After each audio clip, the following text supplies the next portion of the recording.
Hi, in today's video, I'm going to show you guys how to fix this problem where I've got dripping water every time this faucet is turned off and on. So as you can see, I've got a little water here that is accumulating every time I turn the faucet on, and my customer is just annoyed with it because it's causing discoloration there on the handle of the faucet. This will also fix an issue if this spout is dripping a little bit of water coming out of it. And so I'm simply going to remove the handle and replace the cartridge in it. So removing these handles are definitely sometimes the hardest part of the job. As you can see in the mirror right there, there is an Allen set screw.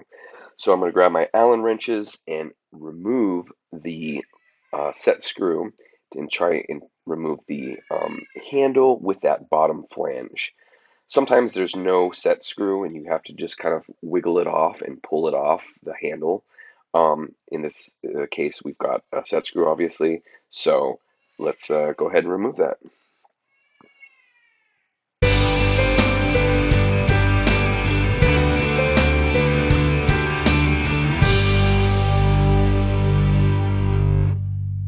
All right, let's put that set screw to the side, and I probably should have done this already, but let's go ahead and turn off the hot and the cold angle stops at the bottom of the sink there.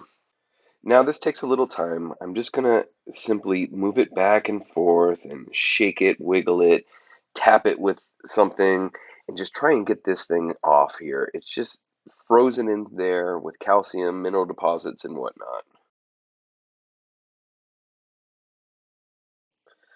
There are thousands of different faucets made by so many different manufacturers, and I just don't know every single way every single faucet is to be disassembled. Here I was thinking that the handle, the top part of the handle and that base were gonna come off, separately, and then I realized it's just all one piece here, and so I'm now just trying to pry that whole piece off from the bottom, and you just want to be real careful not to scratch anything.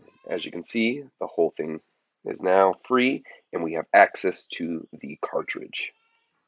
At this point, you're going to want to grab an open-ended adjustable wrench and simply screw that cartridge counterclockwise to remove it. What I like to do often is bring that cartridge to a hardware store and they can match it up. Luckily, I had this one in my truck. It's going to work. It's a Kohler cartridge, pretty common one. I like to keep the common ones stocked on my truck at all times. We'll take it out of the packaging, make sure there's no debris in there. I like to physically look and put my finger in there, make sure it's nice and clean down that hole where the cartridge gets screwed into.